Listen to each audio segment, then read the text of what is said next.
مظہر اس پہ مزید کیا آپ روشنی ڈال سکتے ہیں؟ دیکھیے اصولی طور پہ تو عامر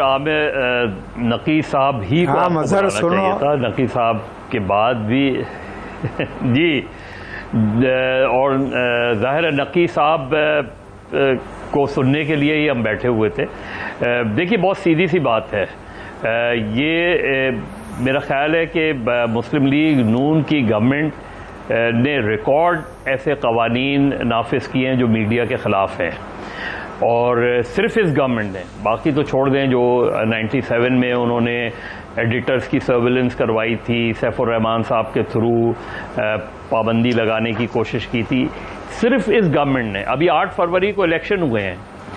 پاکستان میڈیا ریگولیٹری اتھارٹی بنا کے لا رہے ہیں، میڈیا ریگولیٹری وہی آلموسٹ اسی پیٹرن پہ جس پیٹرن پہ فواد چودھری صاحب لے کر آ رہے تھے پی ٹی آئی کی گورنمنٹ نے۔ پھر انہوں نے اب یہ جو سائبر کرائم جو ہے ایف آئی اے کے علاوہ ایک نئی ایجنسی بنانے جا رہے ہیں۔ پھر اب یہ جو جس طرح ڈیفیمیشن لا ہے، ڈیفیمیشن لا کو بنانے جا رہے ہیں، اور جو پاس کر لیا، ایکٹ بنا لیا۔ ٹارگٹ کیا ہے؟ دیکھیے ٹارگٹ بہت سمپل سا ہے، اور بجائے اس کے کہ پنجاب گورنمنٹ یا مسلم لیگ کی حکومت سے یہ درخواست کروں گا کہ دیکھیں یہ چھوڑ دیں، ٹرائبونل بنائیں گے، فائن کریں گے، آپ سزائیں سنانی شروع کر دیں، جو آپ کے مخالفین ہیں ان کے لیے سزاؤں کا اعلان کر دیں، بجائے اس کے کہ آپ ٹرائبونل بنائیں، اس ساری اس میں کیوں جا رہے ہیں؟ آپ ڈائریکٹ سزائیں سنانے جن سے آپ کو سمجھتے ہیں، جن سے آپ کو، اور یہ ٹارگٹ انہی کو کرنے جا رہے ہیں، یہ یاد رکھیں یہ۔ اور اب ایک اور چیز ہونے جا رہی ہے، یعنی چین سے اور کچھ تو ہم نہیں لے سکے، لیکن فائر وال لینے جا رہے ہیں ہم چین سے، اور اس فائر وال کے ذریعے صحافیوں کو دیوار سے چنا جائے گا۔ یہ آلموسٹ وہی چیز ہے نا کہ آپ کی ساری سیکریسی جو ہے وہ ختم ہو جائے گی، وہ بڑے آرام سے ٹارگٹ کر سکیں گے۔ یہ سب ہو کیوں رہا ہے؟ یہ all of a sudden Muslim league کی حکومت اتنی پینک میں کیوں آ گئی ہے؟ میرے خیال میں اس کا ٹارگٹ صرف صحافی نہیں ہے، میرے خیال میں اس کا ٹارگٹ پاکستان تحریک انصاف کا ڈیجیٹل ونگ ہے۔ لیکن اتنی زور و شور سے ایسے قوانین لائے جا رہے ہیں، اور میں پیپلز پارٹی کے رویے کی اس حوالے سے مجھے تشویش ہے کہ پیپلز پارٹی کا خاموش رہنا، کیونکہ اگر آپ ایبسینٹ کرتے ہیں تو اس کا مطلب ہے آپ نیم رضامند ہیں،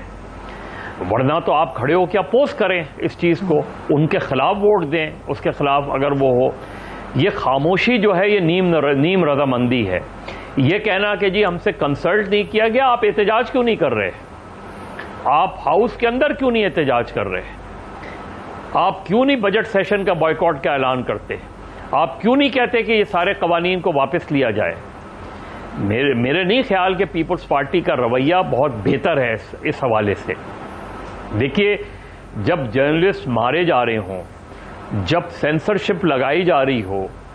جب اس طرح کے قوانین بنائے جا رہے ہوں، اس کا مطلب ہے میڈیا کچھ اچھا کام کر رہا ہے۔ یہ قوانین، یہ سینسرشپ پرنٹ میڈیا کے زمانے میں بھی تھی، الیکٹرانک میڈیا کے زمانے میں بھی تھی، اور سوشل میڈیا کے زمانے میں بھی آ رہی ہے۔ یہ ٹارگٹ یہ چیزوں کو بہتر نہیں کرنے جا رہے، یہ ٹارگٹ کرنا جا رہے ہیں۔ چیزوں کی بہتری اور چیز ہوتی ہے، اور جس طرح نقی صاحب کہہ رہے تھے کہ بہت سی خرابیاں ہیں، بہت سی خامیاں ہیں، ہمیں اپنے آپ کو یہ ایڈریس کرنا پڑے گا کہ کیا ہمارے بہت سے دوست واقعی صحافت کر رہے ہیں یا نہیں کر رہے ہیں، یہ سب اپنی جگہ ہیں۔ لیکن اس طرح کے قوانین بنا کے اسپیسیفک ٹارگٹ، اسپیسیفک ڈیفینیشن، یعنی یہ جو ڈیفیمیشن لا ہے اس سے تو کئی گنا بہتر 2002 کا قانون تھا جو جنرل مشرف نے بنایا تھا۔ مظہر جو نقی صاحب کا یہ پوائنٹ ہے کہ یہاں کئی دفعہ یہ حکومت میں ہوتے ہوئے بھی یا وفات میں کہہ دیا جاتا جی یہ تاثر دے دیتے ہیں چپ کر کے کہ یہ ہمارے سے کروایا جا رہا ہے، یہ ہم چاہتے نہیں ہیں، مگر پنجاب والے یہ اس کا بہانہ نہیں کر سکتے، وہ 2 سٹیپس آگے جا رہے ہیں، اور ہم نے تجربے سے دیکھا ہے کہ جو بھی جس حکومت نے بھی یہ قوانین بنائے وہ تاریخ کا سبق ہے، خاص طور پہ پاکستانی کے وہی قوانین ان کے آڑے آئے اور وہی اس کا شکار ہوئے۔ تو یہ عقل کی کمی ہے، تجربے کی کمی ہے کہ اس کی منطق نہیں سمجھ آتی سیاسی مجھے نہیں، یہ بائی ڈیزائن مگر آپ سے پوچھ رہا ہوں یہ جو چیزیں ہیں ہو تو سمجھ آئے اس میں کوئی یہ جو ہے یہ سارا ہاں بالکل صحیح کہہ رہے ہیں، بالکل صحیح کہہ رہے ہیں،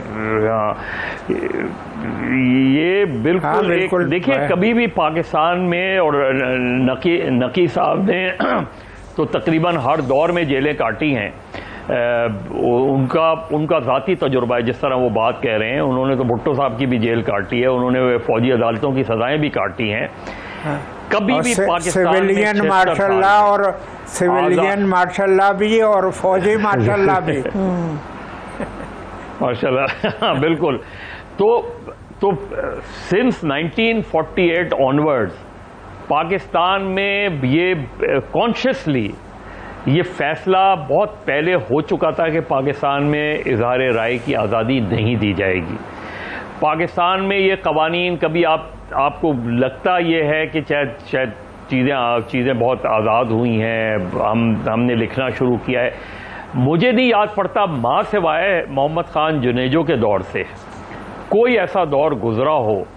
جہاں کوئی نہ کوئی کالا قانون نہیں لایا گیا ہو یا اس کالے قانون کا استعمال نہیں کیا گیا ہو۔ تو آج جو چیزیں اور جتنی تیزی سے اب ہو رہی ہے سوشل میڈیا کے نام پہ، ڈیجیٹل میڈیا کے نام پہ، یہ جس طرح ٹارگٹ کرنے کی، آپ دیکھیں نا پیکا جو لایا گیا تھا یہ کہہ کر ہی لایا گیا تھا نا کہ جی ہم چیزوں کو بہتر کرنے کی لائے، اس میں کیا ہوا؟ اس میں ذرا فہرست بنائیں کس طریقے سے رائٹس ایکٹیوسٹ کو پکڑا گیا، کس طریقے سے صحافیوں کو پکڑا گیا، ہتھکڑیاں لگائی گئی، اور کوئی ایک مقدمہ جو جرنلسٹوں اور رائٹس ایکٹیوسٹ کے خلاف ہوا کوئی ایک مقدمے میں اسٹینڈ ہی نہیں کر پائے۔ وہ کمپلیننٹ جو تھا وہ اکیوز کو نہیں پہچانتا تھا، جس کے خلاف اس نے کمپلینٹ کی تھی اس کو پہچانتا ہی نہیں تھا۔ وہ ایسے کیسز ہوئے ہیں۔ تو یہ صرف ہراسمنٹ کی پالیسی ہے، یہ صرف پریشر میں لانے کی پالیسی ہے،